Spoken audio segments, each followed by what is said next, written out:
eNaira is a central bank digital currency.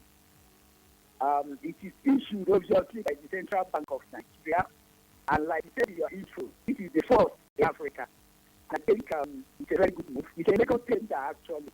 So the same way your Naira is a legal tender, the eNaira is an equivalent. So it is the digital form of the physical Naira that you and I are using. And it can be used in the same way you can use cash. So in a nutshell, that's the digital currency, the eNaira. Okay, now, if I have a bank account, as I do, by the way, and I believe a lot of Nigerians have bank accounts as well. Now, the money that Yes. I have in that account is not physical cash. Okay. Would it be right for me to refer to the money in my account as digital cash as well? And if that's correct, how is that different from this eNaira? Okay. The answer is yes and no. Yes, to the extent that in its form in the bank, it's a legal tender. And the e-currency, that's the eNaira, is also a legal tender. So that is the commonality between the money you have in your bank account and the eNaira. But that's where it stops. It is also not true that it is eNaira in the sense that the money you have in your bank account is a deposit with a commercial bank. So the liability is on the commercial bank. They are the ones that are holding their legal tender as it were. On the other hand, eNaira, the principal liability is on the federal government of Nigeria through the Central Bank of Nigeria. So the only way you can convert the money you have in your account to eNaira is where you go through the process of moving it from your current, from your account, whether current or savings, into an eNaira wallet account. That eNaira wallet account is now the digital currency.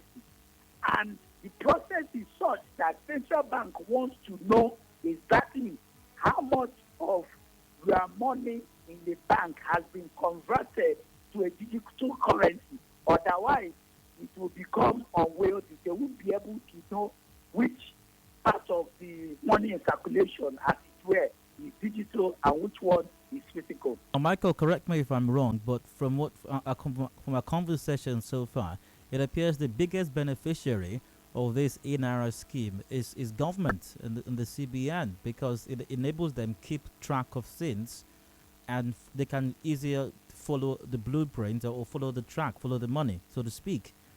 But am I right? Once again, it appears the biggest beneficiary here is government. Yes, to that extent, I agree with you. So, of what benefit really is it then to the average Nigerian? What are the biggest benefits to the average Nigerian? Okay.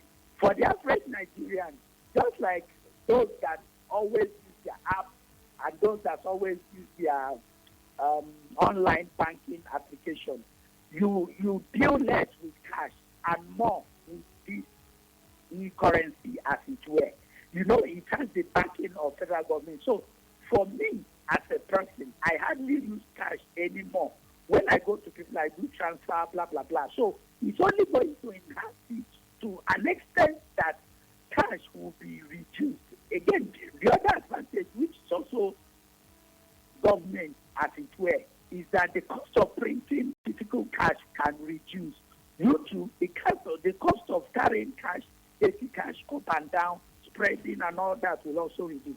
Dayo, the truth is that all of us will benefit, not immediately, but over time you will see that when the adoption goes up, you, by using your digital currency, you will be happier that you are doing something that has a track record, is transparent. You ask what other advantage does it have? When you spend and you use your digital currency, banks will no longer ask you to come and prove whether you send money to Mr. Lagbaja or Mr. Dayo. It will be easier for banks to just check your digital footprint and know how much they can advance to you and what your net worth based on your spending pattern is. So I think it has multifaceted advantages which we cannot totally exhaust in this program.